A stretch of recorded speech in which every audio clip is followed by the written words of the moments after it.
बिस्मिल्लाहिर्रहमानिर्रहीम। अस्सलाम वालेकुम। मैं हूं डॉक्टर असलम जावेद और आप देख रहे हैं मेरा YouTube channel the XM academy. हमारे आज के लेक्चर का टॉपिक है how project management helps to monitor projects. इसके अंदर हम प्रोजेक्ट्स को मॉनिटर करना और उनको कंट्रोल करना, डिज़ाइन करना सीखेंगे। इससे पहले कि हम आज का लेक्चर शुरू करें, अपने इस चैनल को दोस्तों में शेयर करना मत भूलिएगा। तो शुरू करते हैं आज का lecture. Project management, the task of managing major projects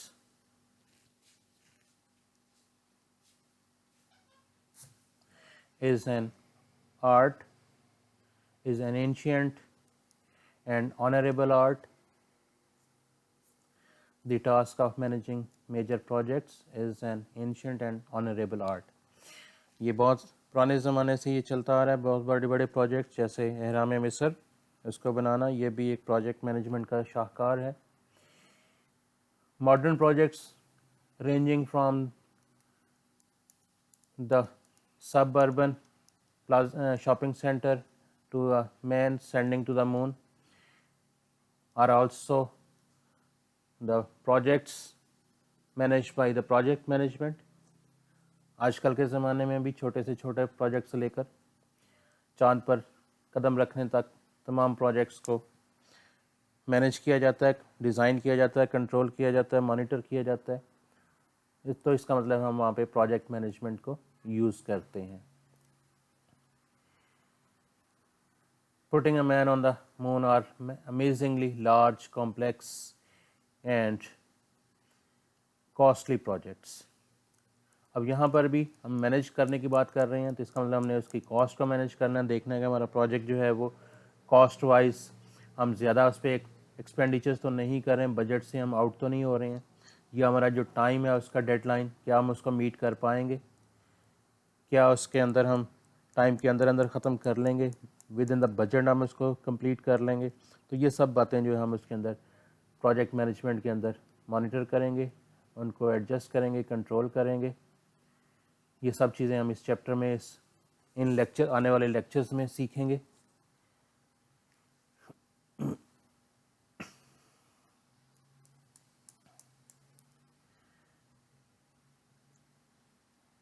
Completing such projects on time and within the budget is not an easy task. Project management can be useful and it can be used to manage such projects.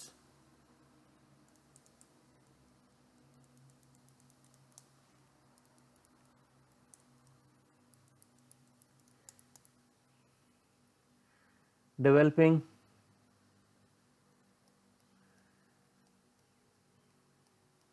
a work breakdown in the project management.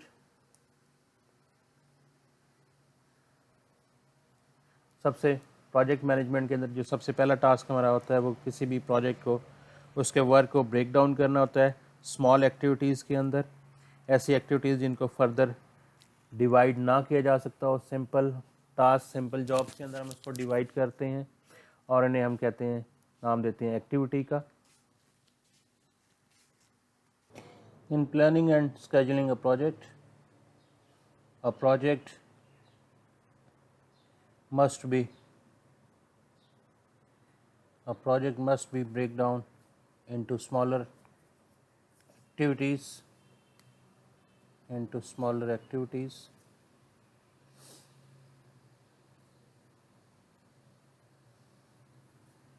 Project को हम smaller activities में divide कर लेंगे। आपको बताया जैसे कि हम किसी प्रोजेक्ट को स्मॉल पार्ट्स में, चंक्स में डिवाइड कर लेते हैं। अ स्मॉल टास्क और job performed in the project is known as an activity.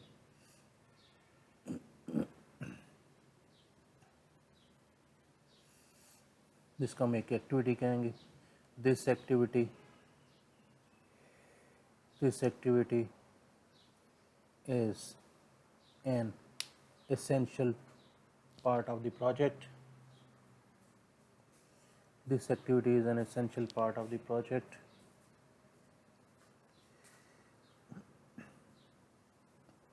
And cannot be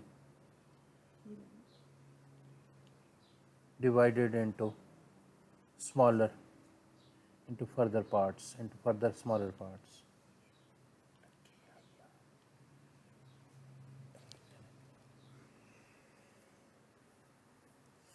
And cannot be smaller into further smaller activities. Time, cost, and required resources. Time, cost, and required resources will be allocated to each activity. अब हर activity कितने time में complete होगी, उसको complete करने में कितनी cost आएगी, और इसको कौन से रिसोर्स पर्सन जो हैं इसको, या क्या क्या उसको रिसोर्सेज रिक्वायर्ड होंगे, वो उसको एलोकेट किए जाएंगे। Along with this, predecessor activities and following activities will also be mentioned. अब कौन सी एक्टिविटी किसके बाद परफॉर्म की जाएगी और किस एक्टिविटी से पहले कौन सी एक्टिविटी कंप्लीट होना मस्ट है, ये भी डिफ़ाइन किया जाएगा, डिसाइड किया जाएगा। और उनको कौन से पर्सन्स रिस्पॉन्सिबल होंगे उनको कंप्लीट करने में, वो पर्सन भी असाइन किए जाएंगे। उसके बाद हम बात करते हैं popular techniques, quantitative techniques to analyse a project. Popular quantitative analysis techniques, इसमें दो टेक्निक्स हैं हमारे पास, एक CPM है, दूसरी PERT है। CPM stands for critical path management. Critical path management first technique है हमारी, और दूसरी है PERT, stand for short name of program evaluation and review technique. Program evaluation and review technique, इसके अंदर हम प्रोग्राम को एवेल्यूएट करते हैं, रिव्यू करते हैं उसको, और जो उसके अंदर अमेंडमेंट की, मॉडिफिकेशन की रिक्वायरमेंट होती है, ज़रूरत होती है, उसके मुताबिक हम उसको मॉडिफाई कर देते हैं। अगर कहीं ज़्यादा रिसोर्स पर्सनस रिक्वायर्ड हैं तो हम एक जगह से वो रिसोर्स पर्सन निकाल के, रिसोर्सेज निकाल के दूसरी जगह पे जहाँ पे उसकी ज़रूरत होती है वहाँ पे उसको इन्वेस्ट कर देते हैं। Managers used CPM and PERT. Managers used CPM and PERT to plan, schedule,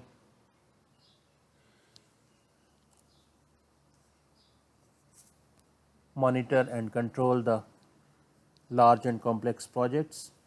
projects को कंट्रोल करने के लिए मैनेजर्स जो हैं वो CPM और PERT टेक्निक्स यूज़ करते हैं, प्रोजेक्ट्स को प्लान करने के लिए, उनको स्केड्यूल करने के लिए, और उसके बाद उनको मॉनिटर करने के लिए।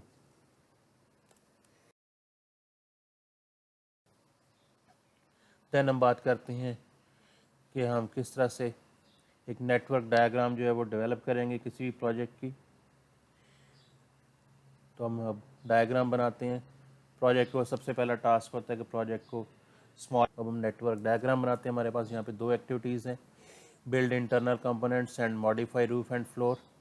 ये इनकी कोई प्रेडिसेसर एक्टिविटी नहीं है, और कोई भी ऐसी एक्टिविटी जिसकी कोई प्रेडिसेसर एक्टिविटी ना हो वो स्टार्टिंग एक्टिविटी होती है। ए और बी हमारी दो स्टार्टिंग एक्टिविटीज़, इनका कोई प्रेडिसेसर नहीं है, सो इनको हम लिंक कर देंगे स्टार्ट के साथ। ए और बी दोनों साइमल्टेनियसली परफॉर्म की जा सकती हैं, पैरेलल यहाँ पे इनको चलाया जा सकता है।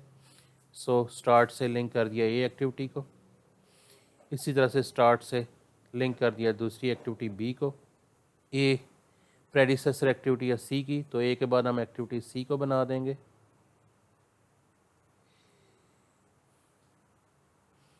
और बी जो है ये प्रेडिसेसर एक्टिविटी है डी की, तो बी एक्टिविटी के बाद हम डी को बनाएंगे। तो ए को ज्वाइन कर दिया सी एक्टिविटी के साथ और बी को ज्वाइन कर देंगे डी एक्टिविटी के साथ। सी के बाद दो एक्टिविटीज स्टार्ट की जा सकती हैं साइमल्टेनियसली, ई एंड एफ, जिनके ये सी प्रेडिसेसर है। तो सी एक्टिविटी के बाद दो एक्टिविटीज़ बना देंगे हम, ई एंड एफ। सी से हम लिंक करेंगे ई को और सी से लिंक कर देंगे एफ को, क्योंकि सी जो है ये प्रेडिसेसर एक्टिविटी है ई और एफ की, लिहाजा सी से हमने ई और एफ को लिंक कर दिया। देन हमारे पास डी और ई एक्टिविटीज़ कंप्लीट होने के बाद हम नेक्स्ट एक्टिविटी जी स्टार्ट कर सकते हैं, because D and E are predecessor activities of G. So D और ई को जी एक्टिविटी से लिंक कर दिया, डी को भी लिंक कर दिया जी के साथ और ई को भी। एंड फाइनली हमारे पास एच एक्टिविटी है जिसकी एफ और जी प्रेडिसेसर एक्टिविटीज़ हैं, लिहाजा एच से एफ को लिंक कर देंगे और एच से जी को लिंक कर देंगे। अब हमारे पास यहाँ पे अगर हम एक्टिविटीज़ में देखें तो एच एक ऐसी एक्टिविटी है जिसका प्रेडिसेसर एक्टिविटीज़ में कोई जिक्र नहीं है। सो इसका मतलब ये हुआ कि एच हमारी लास्ट एक्टिविटी है, इसको हमने एंड से ज्वाइन कर देना है। तो इस तरह से ये हमारे नेटवर्क डायग्राम कंप्लीट हो गई इस प्रोजेक्ट की। इसे हम नेटवर्क डायग्राम कहेंगे, जिसमें हम ये फ़्लो हमें पता चलता है कि कौन सी एक्टिविटीज़ हम पैरेलल परफॉर्म कर सकते हैं और कौन सी सीक्वेंस में है। नेक्स्ट हम चलते हैं, अब हम इसमें कैलकुलेट करेंगे कि एक्टिविटीज़ का टाइम कैसे कैलकुलेट किया जाएगा, कैसे असाइन किया जाता है और उनका वेरिएंस कैलकुलेट करना। किसी भी एक्टिविटी को परफॉर्म करने के लिए आमतौर पर तीन तरह की पॉसिबिलिटीज़ हमें मिलती हैं। कुछ लोग ऐसे होते हैं जो बहुत ही एफिशिएंट होते हैं और बहुत शॉर्ट टाइम में किसी एक्टिविटी को परफॉर्म कर सकते हैं। सेकेंडली वो लोग हो सकते हैं जो बहुत ही लेज़ी या पेसिमिस्टिक होते हैं, जो बहुत ही टाइम लगाते हैं एक्टिविटी को परफॉर्म करने के लिए। और थर्ड, कॉमन पीपल, जो एवरेज लोग भी कह सकते हैं, और वो एवरेजली जिस टाइम में वो उस एक्टिविटी को कंप्लीट करते हैं। इन तीन तरह के टाइम्स को यूज़ करते हुए हम एक्टिविटी का एक रीज़नेबल रैशनल टाइम हम कैलकुलेट करते हैं। उसमें हम एवरेज पीपल, एवरेज टाइम, उसे हम एम से डिनोट करेंगे, मोस्ट लाइकली टाइम को। जो ऑप्टिमिस्टिक पर्सनस का टाइम है उसे हम ए से डिनोट करेंगे और पेसिमिस्टिक लोगों का टाइम है उसे हम बी से डिनोट करेंगे।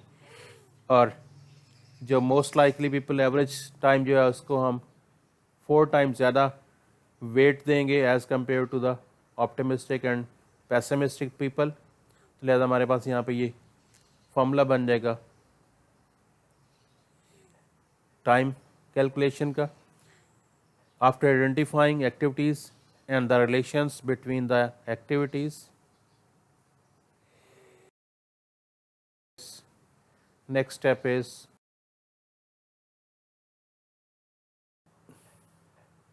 to assign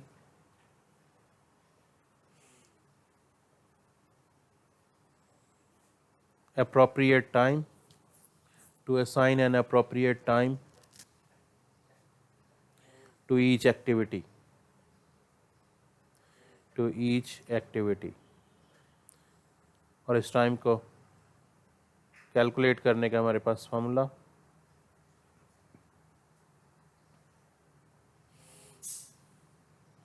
assign each activity appropriate time, and to calculate this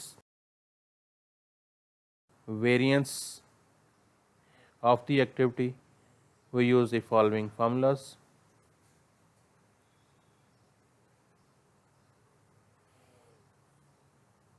activity time को हम आमतौर पर टी से डिनोट करेंगे। For such purpose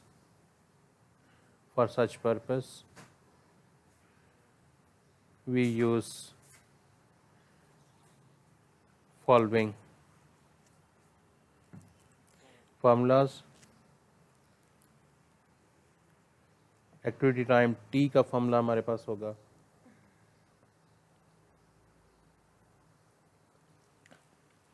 activity time T is equals to A plus 4 time M plus B over 6.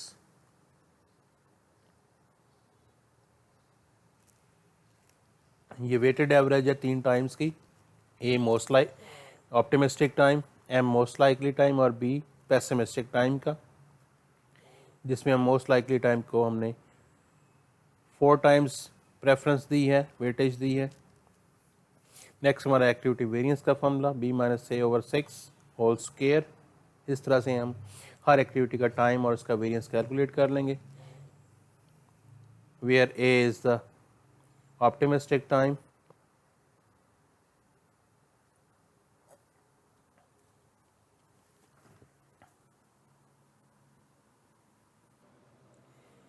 where A is optimistic time, B is pessimistic time and M is most likely time। तो इन तीन times को हम use करते हुए हम activity का time एक rational time या रीज़नेबल टाइम कैलकुलेट कर सकते हैं, और इस तरह उसके अंदर वेरिएशन कोई पॉसिबल होती है हर दफ़ा तो उसका वेरिएंस भी निकाल सकते हैं। अब हम चलते हैं एक एग्जांपल की तरफ। हमारा नेक्स्ट क्वेश्चन, इसके अंदर हमें ये डेटा गिवन है जिसके अंदर एक्टिविटीज़ और उनकी प्रेडिसेसर एक्टिविटीज़ हमें गिवन है। हमने इसकी नेटवर्क डायग्राम बनानी है।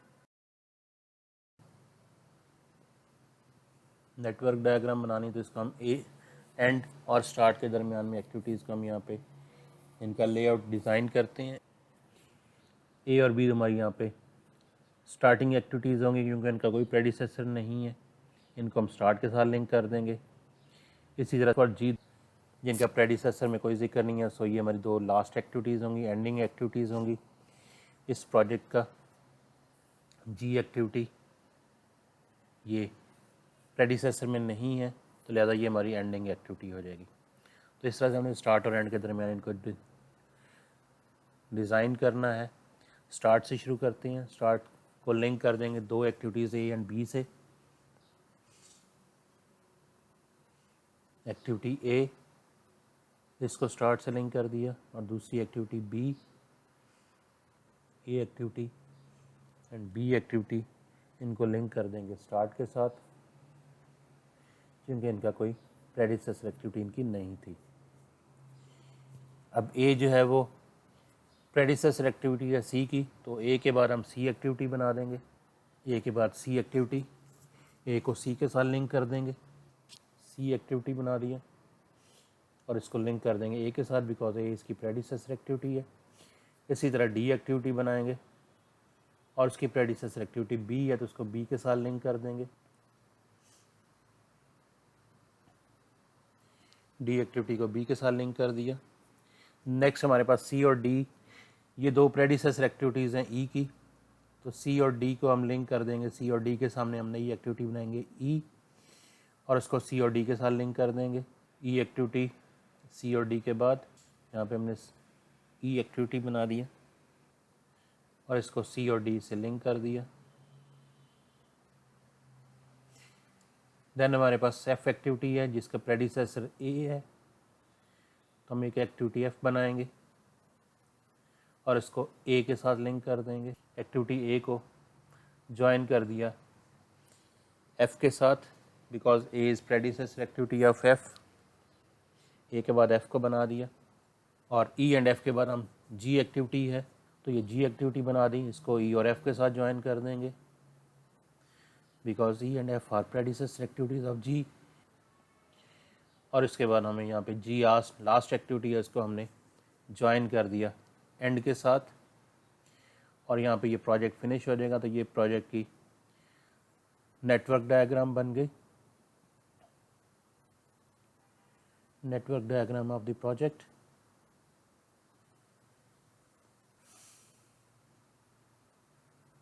नेक्स्ट हमारे क्वेश्चन, इसमें भी हमने नेटवर्क डायग्राम बनानी है। ए पार्ट, यहाँ पे 3 एक्टिविटीज़ ऐसी हैं जिनकी कोई प्रेडिसेसर एक्टिविटी नहीं है, तो इसका मतलब हमारे पास ये 3 एक्टिविटीज़ स्टार्टिंग एक्टिविटीज़ होंगी प्रोजेक्ट की, जिनको स्टार्ट के साथ लिंक कर देंगे। और एंड पे अगर हम देखें इन एक्टिविटीज़ के कॉलम में हमारे पास 2 एक्टिविटीज़ के और एल जिनका प्रेडिसेसर में कोई जिक्र नहीं, तो वो हमारी एंडिंग एक्टिविटीज़ हो जाएंगी। तो अब हम स्टार्ट करते हैं इसको नेटवर्क डायग्राम को। स्टार्ट के सामने 3 एक्टिविटीज़ बना देंगे ए, बी एंड सी और उनको लिंक कर देंगे स्टार्ट के साथ। ये 3 एक्टिविटीज़ बन गई। अब इनको लेबल कर दिया ए, बी, सी और इनको लिंक कर देंगे स्टार्ट से। उसके बाद हमारे पास ए एक्टिविटी प्रेडिसेसर है डी एक्टिविटी की, तो ए के सामने डी एक्टिविटी बना देंगे और सी प्रेडिसेसर एक्टिविटी ई की, तो सी के सामने ई एक्टिविटी को बना देंगे। तो इस तरह से हमने ए के सामने डी एक्टिविटी को बनाया और इसको ए के साथ लिंक कर दिया और सी के सामने ई एक्टिविटी बनाएंगे। दोनों को इनको लेबल कर दिया डी एंड ई। डी को ए के साथ लिंक कर देंगे और सी को ई के साथ लिंक कर दिया। नेक्स्ट हमारे पास बी, डी एंड ई, ये 3 एक्टिविटीज़, ये तीनों प्रेडिसेसर हैं एक्टिविटीज़ एफ एंड जी का। जी एक्टिविटी और एफ एक्टिविटी दोनों बी, डी एंड ई के बाद स्टार्ट की जा सकती हैं, ज़्यादा इनके बाद हमने एक्टिविटी एफ और एक्टिविटी जी, ये 2 एक्टिविटीज़ बना देंगे। इनको लेबल कर दिया एफ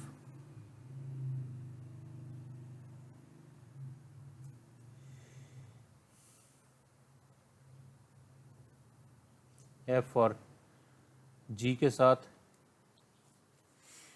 अब इनको लिंक कर देंगे डी से, इनकी प्रेडिसेसर एक्टिविटीज़ बी से और ई के साथ। इसी तरह जी भी, इसकी भी 3 प्रेडिसेसर एक्टिविटीज़ हैं B, E and D. Next हमारे पास एफ, ये प्रेडिसेसर एक्टिविटी है 2 एक्टिविटीज़ का। एफ एक्टिविटी कंप्लीट होने के बाद हम 2 एक्टिविटीज़ स्टार्ट कर सकते हैं एच एंड आई। तो एफ एक्टिविटी के सामने हम 2 एक्टिविटीज़ बनाएंगे एच एंड आई।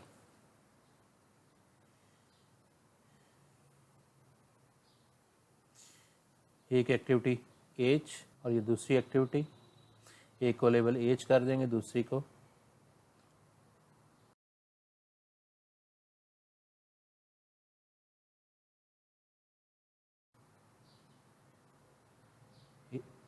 एच से लेबल कर दिया और दूसरी को आई से लेबल कर दिया और इनको ज्वाइन कर देंगे आई को एफ से और एच को एफ से, क्योंकि एच और आई की दोनों की प्रेडिसेसर एक्टिविटी एफ है।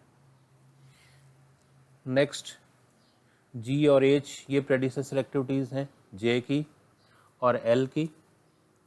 सो हम यहाँ पे जी और एच के सामने 2 एक्टिविटीज़ बनाएंगे जे एंड एल। ये 2 एक्टिविटीज़ जी और एच के सामने, एक को लेबल कर देंगे हम यहाँ पे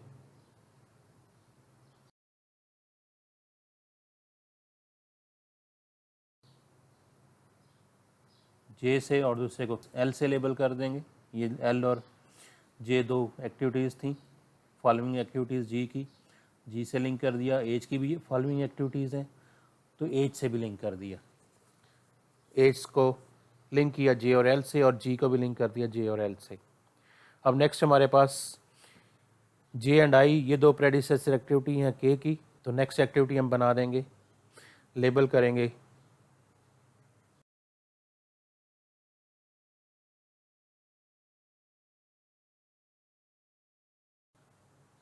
के से और इनको ज्वाइन कर देना है इनकी प्रेडिसेसर एक्टिविटी आई के साथ और जे के साथ। अब ये एक्टिविटी के और एल का कोई जिक्र नहीं है प्रेडिसेसर एक्टिविटी में, यानी कि के और एल किसी भी एक्टिविटी का प्रेडिसेसर एक्टिविटी नहीं है, लिहाजा ये एंड से लिंक हो जाएंगी। ये एंडिंग एक्टिविटीज़ हैं प्रोजेक्ट की। इन एक्टिविटीज़ के कंप्लीट होने पर प्रोजेक्ट भी फिनिश हो जाएगा।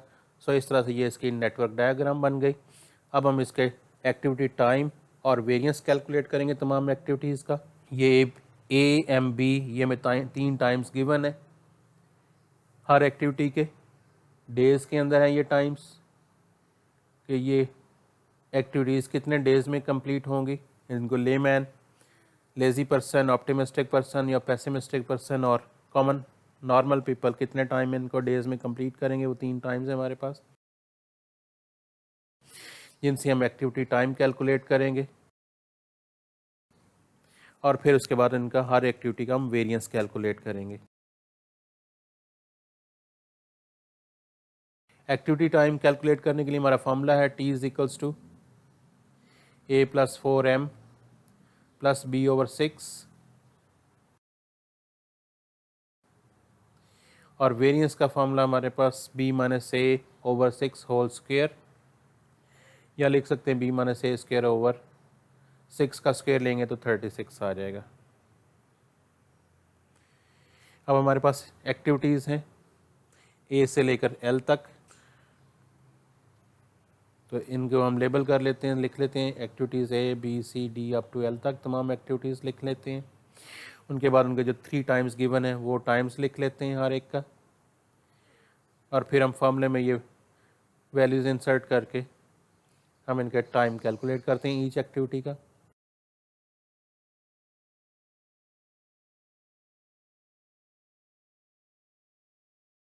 ये हमारे टाइम्स गिवन है इनके एक्टिविटीज़ के, A optimistic time, M most likely time और B pessimistic time. D activity जो है वो 10 डेज़, 20 डेज़ और 30 डेज़ में कंप्लीट की जा सकती है। E एक्टिविटी का जो ऑप्टिमिस्टिक टाइम है वो 6 डेज़ है। इसी तरह G का जो नॉर्मल टाइम है, मोस्ट लाइकली टाइम है, वो 7 डेज़ है। H मैक्सिमम 16 डेज़ में कंप्लीट की जा सकती है। I मिनिमम 10 डेज़ में फ़िनिश कर सकते हैं और मैक्सिमम 13 डेज़ में, एंड नॉर्मली 11 डेज़ में फ़िनिश हो जाती है। इसी तरह L जो है वो मिनिमम 1 डे में, मैक्सिमम 4 डेज़ और नॉर्मली 2 डेज़ में फ़िनिश हो जाती है। अब हम इनका कैलकुलेट करते हैं एक्टिविटी टाइम A का। फॉर्मूले के अंदर वैल्यूज़ A, M और B की पुट कर दी, 6 पे डिवाइड किया तो ये इसका आंसर आ जाएगा 10। तो ये 10 इसका एक्टिविटी टाइम एलोकेट हो गया, 10 डेज़ में इसको फिनिश होना चाहिए। इसी तरह B एक्टिविटी का हम टाइम कैलकुलेट करते हैं, 6 + 4 × 7 + 9 / 6, तो ये आंसर निकलेगा 7.16। इसको हम राउंडली कॉमनली हम ये भी कह सकते हैं 8 डेज़, क्योंकि 7 डेज़ कंप्लीट हो जाएंगे, 8th डे स्टार्ट हो जाएगा, तो ये B एक्टिविटी 8 डेज़ में जो है वो कंप्लीट होगी। इसी तरह C एक्टिविटी, उसका टाइम 3.16 डेज़, इसको भी हम कह सकते हैं कि ये 4 डेज़ में फिनिश होगी। इसी तरह से इसी फॉर्मूले को अप्लाई करते हुए इसी पैटर्न पर हम बाकी तमाम एक्टिविटीज़ का टाइम भी कैलकुलेट करते हैं, जो कि D का 20 आ जाता है, E का 7, F 10 डेज़ में फ़िनिश हो सकती है, G 7.33 डेज़ में फ़िनिश हो सकती है, H 15 डेज़ में, I 11.16 डेज़ जिसे हम 12 डेज़ भी कह सकते हैं, J 7 डेज़, K जो है वो 6.67 डेज़ या 7 डेज़ कहा जा सकता है, और L जो है वो 2.16 या फिर 3 डेज़ कह सकते हैं। इसी तरह से इनका वेरिएंस निकालना है एक्टिविटी का, तो यह आ जाएगा 12 माइनस B की वैल्यू 12 है, A की वैल्यू 8, तो 12 - 8/6 होल स्क्वायर, तो ये आंसर आ जाएगा 4/9। B एक्टिविटी का 9 - 6/6 होल स्क्वायर, C एक्टिविटी का 4 - 3/6 whole square, D activity 30 - 10 30 - 10/6 whole square, ये फॉर्मूले में अप्लाई किए हमने इनको, तो A एक्टिविटी का टाइम निकल आता है 4/9,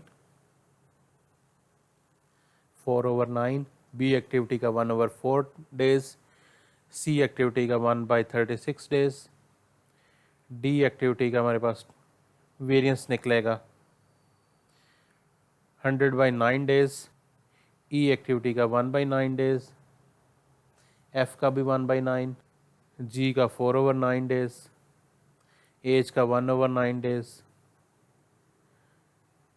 I का 1/4 डेज़, J का 1/9 डेज, K का 4/9 डेज और L का 1/4 डेज निकलेगा। और इनको आप डेसिमल में भी लिख सकते हैं और इस तरह फ्रैक्शन में भी। इस क्वेश्चन में हमें डेटा वीक्स में गिवन है टाइम हमें, और हमें इसके अंदर ये वीक्स में टाइम गिवन है एक्टिविटीज़ का। इसमें जस्ट 4 एक्टिविटीज़ हैं और उनका 3 टाइम बेस्ड टाइम हमें गिवन है, कंप्लीशन टाइम, ऑप्टिमिस्टिक, पेसिमिस्टिक और मोस्ट लाइकली टाइम। और हमें यहाँ पे एक्सपेक्टेड टाइम फाइंड करना है ईच एक्टिविटी का एंड वेरिएंस फाइंड करना है। उसके लिए हम टेबल कंस्ट्रक्ट करते हैं। तो इस टेबल में देखते हैं, इस टेबल में हमने ये टाइम का फार्मूला और ये हमारा वेरिएंस का फार्मूला, ये हमारे पास टाइम है एक्टिविटी टाइम टी,